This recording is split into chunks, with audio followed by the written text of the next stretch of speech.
lọlẹ̀ pátápátá. Bẹ́ẹ̀ ni mo fi gbogbo ẹnu sọ Ààrẹ ló ń sọ̀rọ̀.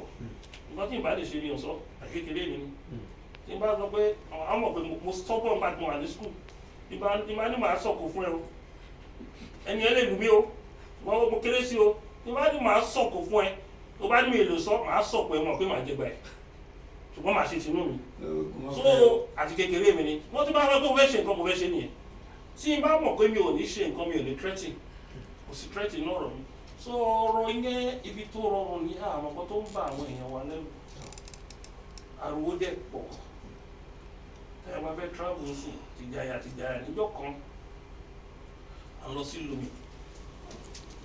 Bí ta ti ń lọ, Ọlọ́run ló ní kí táyà mọ́tò wa burst ní spot yẹn. Bí táyà kan fọ́ ìwọ̀n ọlọ́pàá ẹgbẹ́ kò bá bọ́ọ̀sì ṣé wọ́n gbẹ́ kòtò síbẹ̀ yẹn ni àṣé ti sèǹtì tó ṣe wá ó ti ṣe àwọn ọmọ skul wọ́n kọ̀ láti Ìbàdàn àwọn yẹn lọ jayé wọn wọ́n bọ̀ nígbà wọ́n ti fẹ́ yà bò wọ́n bí wọ́n yẹ pé táyà mọ́tò lè wọ́n bọ́ọ̀sì láìpẹ́ wá bá park so revolver pilot yẹn tán wá rí àṣà àwọn ìgìrà tó wà nínú igbó yẹn àwọn náà máa ń dábẹ̀ yẹn láti fi bọ́ọ̀sì táyà. Nígbà tó wá rí pé àwọn olè lọ́wọ́ wọ́n ti kọ́kọ́ ràgàgbọ́ àwọn èèyàn wọ́n ti fẹ́ máa rọ́ọ̀bù nígbà tó wá rí pé àwọn àdúrà wá ní kí wọ́n ṣe pẹ̀lú àwọn bíbí kan bá sa ọ̀wẹ́ nùgbò padà àti wọ́n ní ẹ jẹ́ ká ràn yín lọ́wọ́ ká bá yín tútà ẹ̀ wọ́n ní mọ́tò márùn-ún ló wà ní ìbàyí ní ẹni tó súnpá tó lè bá wa tútà ẹ padà wọ́n wá padà sẹ́yìn pàtó yẹn wọ́n á dúró wò wá wọ́n lè dàpọ̀ gbogbo yẹn wọ́n sì kó gbogbo yẹn nígbà tó rí pé ìbọn yẹn ń dún kò dúró wọn bá ń ké lóòótọ́ kìí ṣe pa àfìbọn yẹn pa wọ́n ṣùgbọ́n àfìbọn yẹn wé ìtìbọn yẹn dáadáa alọ́sọ ẹ̀ mo jẹ́ wá pé olórí Àmọ̀tẹ́kùn wọn náà sport kan wà bẹ́ẹ̀ ẹ gbọ́dọ̀ mójútó ní ìròpó mójútó èmi yìí ibẹ̀ wọ́n ti máa ń kidnap yàn láàrin Ọ̀wọ̀ sí Ìkàlẹ̀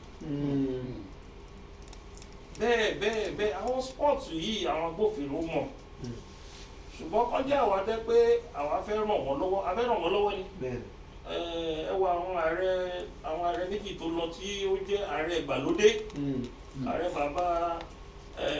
bàbá Akíntọ́lá 1964 to 1966 ṣé wọ́n ráyè tí gbogbo èèyàn báyìí ni òṣèlú àwọn yẹn ṣe ààrẹ MKO Abíọ́lá ṣé wọ́n ráyè pé security àdúgbò ni ọ̀rọ̀ òṣèlú èmi ò tí ì dá sóṣèlú ṣùgbọ́n wọn bá tọ́lọ́run fún mi ni pé ó fẹ́ bá yín gbé àṣà yín ga àṣà tó ti sọnù kò fẹ́ dá padà ìkejì ọ̀rọ̀ síjọ́ kò fẹ́ bá yín dá sí ìkẹta ìrẹ́pọ̀lẹ̀ Yorùbá ìkẹrin bí àwọn ọmọ Yorùbá tó ti wà lókè òkun tí wọ́n wá kò fẹ́ máa dọ́gbọ́n máa pè wọ́n wálé àwọn ṣẹ́jẹ̀ nìkan fẹ́ fèsì ọ̀rọ̀ ààbò yẹn ó rọrùn àná kejì tí rèé tàbá restructure Nàìjíríà aṣàtúntò ẹ̀ tàbá ṣàtúntò Nàìjíríà ó ti rọrùn pé ọ̀rọ̀ insecurity yà ń lọlẹ̀ ọ̀rọ̀ Nàìjíríà dàbí pé ní solution wà lọ́wọ́ ẹ̀ tí ò lè fẹ́ ṣe àdèmọ̀kọ́tà ò fẹ́ fi ṣe tí ẹ bá allow carry structure sí regionalism kí a restructure kí federating unit kó jẹ́ regionalism federal government á ní police tiẹ̀ regional government á ní police tiẹ̀ state government á ní police local government gangan ní security o gbogbo ìtàn ń ṣe gbogbo ìtàn kọlọ́pàá látàbújá yẹn local ti ní ẹ mọ criminal gbogbo àwọn tó wà nílùú mọ ọ̀daràn dìran wọ́n mọ family tó yẹ pé wọ́n máa ń jalè nínú tó máa ń ṣàfọwọ́rá so ẹni tó jẹ́ security local government yẹn wọ́n ti mọ̀ tí kankan bá ti sọnù wọ́n á ní alágbájá ẹ̀jẹ̀ lọ sádùúgbò ẹ̀ o àríládùúgbò báyìí nígbà báyìí ó rọrùn tẹ́ bá dẹ̀ rí strain face tó wọlé ẹ̀ máa train ẹ̀ tí local government police bá wà so ó rọrùn fún local government police to be more effective than even state police and the federal police but ìgbà tẹ́ ẹ fẹ́ decentralize even governance not talking of security ẹ kàn kó gbogbo agbára pátápátá ẹ kó sí federal ẹ̀jẹ̀ jókòó sí federal ẹ̀jẹ̀ ti president àti vice president mọ́lé bọ́tẹ́ bá fìdí ẹ̀ ló máa gbọ́ president nílẹ̀ má tẹ ìlú míì capital míì tí tó máa fi kún bẹ̀ ní 4 years tó bá dẹ̀ tẹ̀bẹ̀ wọ́n bá ṣe ń gbé fún president jet tó bá yẹ bẹ́ẹ̀ báyìí wọ́n bá ti ọ̀ṣẹ̀ wọ governor office àti ibi tó ń lọ kò ní wọ̀ gbòòrò. wọ́n ní kó ṣòfò káàkiri. kò ní mọ̀ nǹkan tó ń lọ ń gbòòrò. so ó easy láti cage president kó bá mọ̀ nǹkan tó ń ṣẹlẹ̀ ní grassroots even governor gan ó easy láti cage governor kó bá mọ̀ nǹkan tó ń ṣẹlẹ̀ ní grassroots. A good example ó rọrùn fún ará ìlú láti walk into their councillors láti demand nǹkan tó fẹ́ because councillor wọn ń gbé pẹ̀lú wọn. ó dẹ̀ working ó easy faraàlú láti walk into the chairman of the local government but èèyàn mélòó ló fẹ́ ní access sí governor ní governor office àbí governor resident state house. so nǹkan tí wọ́n ń pè ní governance ni pé ẹni tó dìbò fún aláṣẹ á ní access láti rí aláṣẹ aláti sọ ìbọn tó ń dùnnú èròǹgbà inú ẹ̀ á sọ tẹ bá dẹ̀ kọ lẹ́tà tẹ máa bí gọ́ọ̀mẹ̀ntì ṣe ń wọ́ọ̀kù tẹ bá kọ lẹ́tà sí president secretary to government akọ sẹ́ńsọ̀ ẹ̀ tó bá sẹ́ńsọ̀ ẹ̀ tán ṣíwọ̀ staff á wò wọ́n bá rí pé ètò yẹ kí president rí ni kò ní rí o tẹ bá kọ lẹ́tà sí governor á gba ọ̀dọ̀ ṣíwọ̀ staff àbí ọ̀dọ̀ secretary kò tó kí governor tó rí so email ẹ̀rẹ́ governor wò ṣé mi gan tí mi ò ṣe governor ṣé mi máa monitor email mi ni the only way to limited access me go send me direct text message to my own phone number tí n bá jí láàárọ̀ mo lè fi bí 30 minutes wo gbogbo ẹ̀ pátápátá tí n bá lè ti wò yẹn tí n bá ti bẹ̀rẹ̀ meetings ó ti lè dòwú àbí lálẹ́ so tá a bá decentralize Nàìjíríà à ń tọ́ra wá jẹ́ ní o nǹkan àwọn gbogbo fídíò ni ebi ń pa wá o kíní kan o mo kàn rẹ́rìn ni ẹ̀yin tẹ́ ìmọ̀ kankan tẹ́ ẹ̀ bá sọ pọ́blẹ́mù yìí láti òkè ìsàlẹ̀ àwọ̀. bẹ́ẹ̀ni àwọn kan ẹ̀rọ ẹ̀wọ́. tẹ́ ẹ̀ bá sọ bẹ́ẹ̀ gbogbo ìta àwọn ọba fẹ́ help o even àwọn gómìnà lórí security wọ́n bá agree lórí state police wọ́n ti yí padà o wọ́n ṣe meeting níjọ́ Thursday wọ́n dẹ̀ agree pẹ̀lú gómìnà àti president pé wọ́n lọ create state police ṣé mo gbé láàrin 3-4 hours another press statement jáde. Láàrin 3 to 4 hours another press statement jáde kí ni press statement yẹn wá sọ àwọn sì ń wò ó ní wọ́n sì máa gbé lọ sí National Economic Council ọ̀ máa ṣe gbé lọ sí National Assembly lóòótọ́ máa gbé lọ sí èwo ní National Economic Council ọgbọ́n pé kàti pamọ́lẹ̀ láti ìjọ Thursday yẹn lọ́ máa wo news o pépà bíi mọ́kànlá mo máa rà everyday tí máa jí kí n tó jẹun gan màá kọ́kọ́ wo pépà mọ́kànlá yẹn àwọn èdè mi á ti wo kọ́ńtẹ̀ tó gbé lọ́dọ̀ máa ti máàkì but màá ti wá wò kí ni ìgboro màá ti wo gbogbo online news láti jọ Thursday yẹn wọ́n ti play down issue of state police. báwo lè fẹ́ solve problem Nigeria gbogbo àwọn they were just speaking the grammar on the basis of rhetoric nǹkankan policy báyìí làwọn fẹ́ gbé jáde àwọn fẹ́ máa lọ fọ́ ilé oúnjẹ ní ilé oúnjẹ tẹ́ olúkàtẹ́ ẹni fowó ẹ̀rà ẹbẹ lọ máa fọ bí a storage ló fi ṣe ẹbẹ máa fọ ẹbẹ lọ máa ṣe báyìí gbogbo àwọn kìíní ò lè wọ tẹ́ ẹ bá restructure Nàìjíríà ń sọ̀rọ̀ security nìkan àtúntò yẹn tí wọ́n bá ṣe kì í sọ̀rọ̀ security nìkan tí wọ́n bá restructure Nàìjíríà good governance á jáde ṣe rí èyí tí gbogbo one depends lórí owó epo yẹn ọ̀pọ̀lọpọ̀ innovation àwa creativity àwa from the regional government and state government and local government. Federal dẹ̀rẹ̀ kí ni federal ń ṣe pẹ̀lú ọ̀rọ̀ agriculture. They supposed not to have anything to do with agriculture. Federal government supposed not to have anything with water resources. So federal government supposed not to have anything with even certain level of security. Lóòótọ́ federal security àwa in America ìbílẹ̀ constitution tá a lò yẹ ọwọ́ America láti gbà. Ọwọ́ Amẹ́ríkà láti gba constitution yìí ní 1978 nígbà tá a gba constitution ní Amẹ́ríkà gba tá a gbé dé Nàìjíríà àrètún rẹ̀ ṣe bí Amẹ́ríkà ṣe ṣe tiẹ̀ kí ni Amẹ́ríkà ṣe ni pé they have state police they have federal police they have county police so even àwọn train station ní police wọn university ní police wọn l'Amẹ́ríkà àìnú mi dùn àrí ẹni tó gbé l'Amẹ́ríkà tó wà bíbáyìí so olúkálùkù ń ṣiṣẹ́ lọ́nà débi pé etí rivalry wà competitive rivalry wà so federal police máa ṣe nǹkan tó bá ní breakthrough àwọn state police náà bẹ ṣe nǹkan káwọn náà ní breakthrough ní each state ló ní state police tiwọn tí ọ̀daràn bá cross báyìí àwọn state tó ń bẹ̀ wá signal state yòókù ni pé ọ̀daràn kan ti wọ̀dọ̀ yín o ẹ̀ bá wa kó but tiwa ẹ wá gbé only one single structure of police IG orí IG máa funfun láàrin ọdún mẹ́rin nígbà tó oríṣiríṣi signal oríṣiríṣi orí ẹ̀ máa fún wọ́n máa wà confused because ìlú ìtóbi we are talking of the people of population of 250 million people ẹ wá ní kí IG ẹyọ kan kó máa pàṣẹ fún 36 commissioner of police 36 state commissioner of police with AIG president gan ó mọ̀ nǹkan tójú orí ká máa sọ pé ọ̀rọ̀ IG so gbogbo àwọn nǹkan tá à ń sọ ni ẹ pé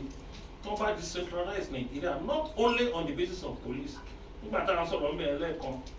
presenter sọ history kan which is true a ní television ṣáájú France even the same year 1956 lájọ níná France ẹ̀rí yẹn ẹ lo France lẹ́nu one of the 5 security council ní United Nations in France àwa dẹ̀rẹ̀ Malaysia ló ní palm kernel oil jù ní gbogbo àgbáyé àti even groundnut oil ṣe wọ́n pé 1957 wọ́n rán àwọn èèyàn wá sí Western Region Government wá fún wọn ní èkùrọ́ seed Western Region Government wá rán àwọn èèyàn láti Western Region lọ kọ́ wọn bó ṣe ń gbin ọ̀pẹ láwọn sìn àwọn ò lépo mọ́ epo táwa tàbí ń jẹun gan most of it níbi ilẹ̀ Ìgbò náà ti ń kó wá Malaysia wọ́n ṣe rí crude oil táwa fi ń ṣakọ́ bíbáyìí Malaysia ń fi epo pupa àti òróró òun náà fi ń ṣakọ́ sí gbogbo àgbáyé náà tàbí gbogbo àgbáyé àwọn alálẹ̀ kọ́ wọn. tó bá dẹ̀ ń wo educational standard wọ́n gbà yín the king of Saudi Arabia ṣe mọ̀ pé wọ́n ṣe medical check up ní teaching hospital University of Ibadan títí di 1959 king of Saudi Arabia tó bá fẹ́ ṣe medical check up á wá sí Western Region ní teaching hospital Ibadan yìí University of Ife yẹn phase mẹ́ta ni ẹyọ kan náà jẹ́ pé bàbá Awólọ́wọ̀ kọ́ ibi bàbá Awólọ́wọ̀ ṣe kọ́ University of Ife airport máa wà ń bẹ̀ jẹ́ pé gbogbo àwọn professors and àwọn researchers all over the world tó bá ń bọ̀ wọn ò ní dúró ní Murtala Muhammed airport University of Ife ọ̀nà máa land sí gbogbo nǹkan tó máa ṣe tó yẹ pé wọn ò tẹ̀ ní jáde síta bàbá ẹ̀ the plan phase ẹ̀kọ́ náà kó ṣe wọ́n jẹ́ kó ṣe wọ́n jẹ́ kó ṣe the second and the third phase in the University of Ife so wọ́n ní tọmọdé bá ṣubú àwòwájú tí àgbà bá ṣubú àwọ̀ ẹ̀yìn wò ṣe rí àwọn kan ti wà ní pé wọ́n ti sọ òṣèlú diṣẹ́ wọn believe wípé kí Nàìjíríà ń fọ ẹ jẹ́ ká lọ jẹun ṣe ní gbogbo tó tà ń sọ ìwá ní kí ló ń sọ ṣé tán bá restructure ṣé àwọn aráyè máa padà táwọn padànù tán bá ní state police ṣé àwọn aráyè máa lọ ọlọ́pàá fi máa gbé nǹkan ni gbogbo nǹkan tó ń ròyìn ẹ̀ o wọ́n wá ń ròyìn on the detriment of the insecurity ọba ẹwọ kan tó ṣẹlẹ̀ lẹ́kìtì ọba méjì ọba ìlú Màlàpé láàrin ọjọ́ kẹrin wọ́n ṣe yẹn ní Monday Thursday wọ́n ti lọ pànọ́dà ọba ní Kwara State nílẹ̀ Yorùbá èèmọ̀ ní nígbà tó ń jagun Kírìjí for 16 years uninterrupted 1870 to 1886 Kírìjí war ọba mẹ́ta wọn ọ̀pálẹ̀ kan náà ogun tí ò stop fún 16 years ogun Kírìjí Ìjẹ̀ṣà parapọ̀ pẹ̀lú Èkìtì against Látòṣà bàbá wa ààrẹ kẹtàlá ààrẹ kejìlá kò sí kọ́pọ̀ ọba mẹ́ta láàrin ọ̀sẹ̀ kan ó wá ṣẹlẹ̀ ilẹ̀ Yorùbá fúnra ẹ bá máa wo fídíò sí ọ̀tọ̀ nìkan tẹ́ máa ilé ní ó bá ti máa dọ̀la ẹ mọ̀ pé social media wá jẹ́ gbogbo nǹkan tó ń pa mọ́lẹ̀ kan rí ó dẹ̀ ti dáńgbà míì ó sensitize ọkà mọ́bí tá a máa rìn sí ó di pé táwa gan bá fẹ́ rìn àwa lórí ogun a gbọ́dọ̀ dìmọ́ra tẹ́lẹ̀tẹ́lẹ̀ tí n bá fẹ́ lọ sí ìlú mi tẹ́lẹ̀tẹ́lẹ̀ aago mẹ́jọ mo máa ń kó lẹ́kọ̀ọ́ alẹ́ ni mo máa ń kó lẹ́kọ̀ọ́ àwọn ará rí gidi tí mo mi tó máa wọlé 2 AM 3 ọdún mo ṣe rìn lẹ́kọ̀ọ́kọ́ o ṣùgbọ́n àwọn tí mo wá kó sẹ́yìn gan owó orúkọ gbòòrò ọlọ́bẹ nìkan láṣẹ wà láàrin wọn bí ó dúró yóò rẹ̀ láàrin bẹ́ẹ̀ ni òru ọ̀bẹ má jà rí owó mo tó ti tẹ̀lé mi mo ti ń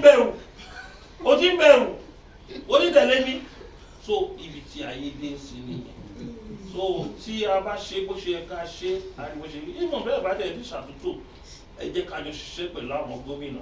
mi ò ní mo fẹ́ gbaṣẹ́ yín lọ́wọ́ yín kí èmi náà fi ọgbọ́n kékeré tí mo mọ̀ kí n fi kún ó ní àwọn àṣìṣídẹ́ẹ̀nì nígbà táwọn gbàdú tó ń da Ògùn àti Lagos State láàmú ọ̀sán commissioner police deputy commissioner police kó ìmọ̀ ní nǹkan tó ní gbà wá ní 2 weeks ní gbogbo àwọn 2 weeks láti palẹ̀ wọn mọ́. gbogbo ẹ̀ ló wà nínú ìròyìn gbà. nígbà tí ọ̀rọ̀ wákìlì tó ń lọ àwọn kọ́ lọ fìlú fọ́nà tó di wàhálà sí wọn lọ́rùn tó ní wákìlì àjọnù wọn ní kí ló ń jẹ́ àjọnù nílẹ̀ Yorùbá àwa morúkọ tálálẹ̀ ń jẹ́ kí ló ń jẹ́ àjọnù nílẹ̀ Yorùbá criminal ní ẹ̀yin oníwèrò ẹ̀yin lẹ́sẹ̀ pè mí o gbogbo àwọn tó ń jójó bélè yẹn èmi ò fẹ́ dá sí tẹ́lẹ̀ o ẹ̀yin oníwèrò lẹ́ni kí n bá yín dá sí mo ní ẹ fún mi lọ́sẹ̀ mẹ́ta láàrin ọ̀sẹ̀ kan amúgbákejì ẹ̀ nígbọ̀ra ó kù 3 days sí ọ̀sẹ̀ kẹta yẹn pé àwọn tó fẹ́ ṣe operation yẹn wọ́n ti fẹ́ lọ ṣe operation yẹn a week mo ní lọ́rọ̀ ẹ̀ máa ti lọ tó bá dé fẹ́ lọ ọjọ́ kìí màdé máa lọ wọ́n fẹ́ lọ ó tó 7 days mo ní ọjọ́ tẹ̀lé lọ rí ọjọ́ yẹn àwọn ọmọ yẹn nígbà tó ṣe operation wọ́n tó wá bẹ̀rù mi sí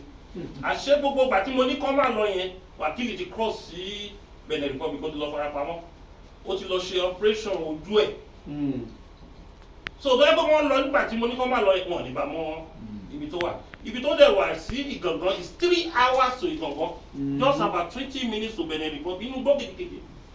ìgbà tó wọ́n drive gan 3 hours pẹ̀lú machine àti àwọn mọ́tò tó kó lọ so ó ṣe di ọjọ́ tí mo ní kó lọ yẹn báyìí ọjọ́ ẹ̀gàn ló ń dé tó ń wọnú ahéré ẹ̀ bó ṣe ń wọlé báyìí wọn àti ó sinmi láàrin 20 minutes wọ́n yìí pọ́n ti gbé ni àtàwọn tó ń kó mẹ́ bí àlàáfíà ti jọba ní gbogbo Ìbàràpá àtòkè Ògùn nìyẹn so nǹkan tí mo ti wà lẹ́nu ẹ̀ ti pẹ́ ni tí nǹkan bá ṣẹlẹ̀ mo mọ̀nà tí màá gbà tí màá fi láṣeyọrí ṣùgbọ́n ilẹ̀ Yorùbá ó ní ìlú Ọlọ́run ò fẹ́ rọ́ ènìyàn fòótọ́ òun ilẹ̀ Yorùbá ẹ bá tọ́ bá ti wípé nísìnyí wọ́n ti wípé mo ti sọ fún mi kọ́ lẹ́tà ẹ̀ nípa àwọn kan tí sọ̀sọ̀kúsọ lórí ìwé ìròyìn diversion ni o. wọ́n bá ti rí pé o fẹ́ ṣiṣẹ́ fúnlẹ̀ Yorùbá báyìí àwọn Yorùbá náà ni àwọn olóṣèlú bá ti fún wọn lówó àwọn fún wọn ní 500 ó yẹ ẹ lọ máa bú ẹ lọ máa parọ́ mọ́ èmi dẹ̀ rí omi ta dà sára ẹyin kì í dúró lára ẹyin lọ́wọ́ ìwọ tó bá sọ pé o fẹ́ ba ògo omi jẹ́ wọ́n máa fi ògo ẹ̀ ṣe àtẹ̀mọ́lẹ̀ gòkè ni bọ́lá ṣe dá mi nìyẹn o kì í ṣògùn wọ́n bá ti bẹ̀rẹ̀ ìbàdàn àwọn tuntun dé òkè ṣé torí ọ̀rọ̀ tá a rọra sọ pé abẹ́ṣe ìpínlẹ̀ Yorùbá tó ti ti wáyé àwọn tí ò sọ̀rọ̀ tẹ́lẹ̀ wọ́n á dẹ̀ mú rọ́ wọ́n á dẹ̀ máa parọ́ yẹn wọ́n máa parọ́ yẹn ṣùgbọ́n mo dúpẹ́ lọ́wọ́ náà pé kò sí ètò jáde tó gbérí mọ́ mo dúpẹ́ lọ́wọ́ náà lórí yẹn kò sí ètò jáde tó gbórí mọ́ tó bá ti ń ṣáìn tẹ́lẹ̀ ọjọ́ tó bá ti ránṣẹ́ sí mi báyìí ọjọ́ ẹ̀ ló máa ń wọlé tó ní so ọ̀rọ̀ mi ìfẹ́ ẹ̀ náà.